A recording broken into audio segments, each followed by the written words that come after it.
जय जय रघुवीर समर्थ. जय जय रघुवीर समर्थ. श्रीमद दासबोध दशक पहिला स्तवननाम समास सातवा कवेश्वर स्तवननाम. श्रीराम समर्थ. आता वंदू कवेश्वर शब्दसृष्टीचे ईश्वर नातरी हे परमेश्वर वेदावतारी की हे सरस्वतीचे निजस्थान की हे नाना कळांचे जीवन नाना शब्दांचे भुवन यथार्थ होय की हे पुरुषार्थाचे वैभव की हे जगदेश्वराचे महत्व नाना लागवे सत्कीर्तिस्तव निर्माण कवी की हे शब्दरचनांचे सागर की हे मुक्तांचे मुक्त सरोवर नाना बुद्धीचे वैरागर निर्माण झाले अध्यात्म ग्रंथांची खाणी की हे बोलिके चिंतामणी नाना कामधेनुची दुबणी ओळली श्रोतियांसी की हे कल्पनेचे कल्पतरू की हे मोक्षाचे मुख्य पडिभरू नाना सायुज्यतेचे विस्तारले की हा परलोकीचा निजस्वार्थू की हा योगी यांचा गुप्तपंथू नाना ज्ञानी यांचा परमार्थू रूपासी आला की हे निरंजनाची खूण की हे निर्गुणाची ओळखण माया विलक्षणाचे लक्षण ते हे कवी की हा श्रुतीचा भावगर्भ की हा परमेश्वराचा अलभ्य लाभ नातरी होय सुलभ निजबोध कवी रूपे कवी मोक्षांचे अंजन कवी साधकांचे साधन कवी सिद्धाचे समाधान निश्चयात्मक कवी स्वधर्माचा आश्रय कवी मनाचा मनोजयो कवी धार्मिकाचा विनय करते कवी वैराग्याचे संरक्षण कवी भक्तांचे भूषण नाना स्वधर्म रक्षण ते हे कवी कवी प्रेमळांची प्रेमळ स्थिती कवी ध्यानस्थांची ध्यानमूर्ती कवी उपासकांची वाढ कीर्ती विस्तारली नाना साधकांचे मूळ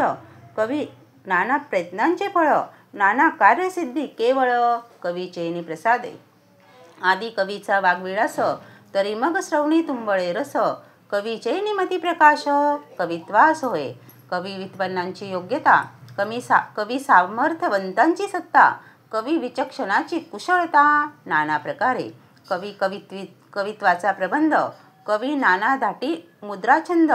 कवी गद्य पद्ये भेदाभेद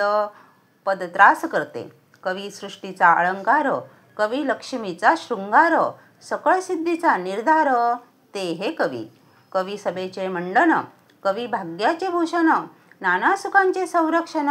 ते हे कवी कवी देवांचे रूप करते कवी ऋषींचे महत्त्व वर्णिते नाना शास्त्रांचे सामर्थ्य ते कवी वाखाणती नसता कवीचा व्यापार तरी कैसा असता जगोद्धार म्हणून कवी हे आधार सकळ सृष्टीसी नाना विज्ञातृत्व काही कवेश्वरे विनतो नाही कवीपासून सर्व ही सर्वज्ञता मागा वाल्मिक व्यासाधिक झाले कवेश्वर अनेक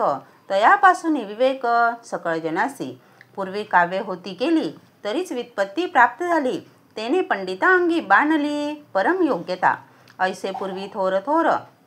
झाले कवेश्वर अपार आता आहेत पुढे होणार नमन त्यासी नाना चातुर्यांच्या मूर्ती की हे साक्षात बृहस्पती वेदश्रुती बोलो म्हणती ज्याच्या मुखे परोपकारा कारणे नाना निश्चय अनुवादने सेखी बोलिले पूर्णपणे संशयातीत की हे अमृतांचे मेघ ओळले की हे नवरसांचे ओघ लोटिले नाना सुखांचे उचंबळले सरोवर हे की हे विवेकनिधीची भांडारे प्रगट झाली मनुष्याकारे नाना वस्तूचे विचारे कोंडाटले ते की हे आदिशक्तीचे ठेवणे नाना पदार्थास हानी उणे लादले पूर्वसंचितांच्या गुणे विश्वजनासी की हे सुखाची तारुवे लोटली अक्षे आनंदे उतटली विश्वजनास उपेगा आली नाना प्रयोगा कारणे की हे निरंजनाची संपत्ती की हे विराटाची योगस्थिती नातरी भक्तीची फळश्रुती फळास आली की हा ईश्वराचा पवाड पाहता गगनाहूनी वाढ ब्रह्मांड रचनेहूनी जाड कवी प्रबंध रचना आता असो हा विचार जगाचा आधार कवेश्वर तयासी माझा नमस्कार साष्टांग भावे इति श्री दासबोधे गुरु शिष्य संवादे कवेश्वर स्तवननाम समास सातवा. जय जय रघुवीर समर्थ.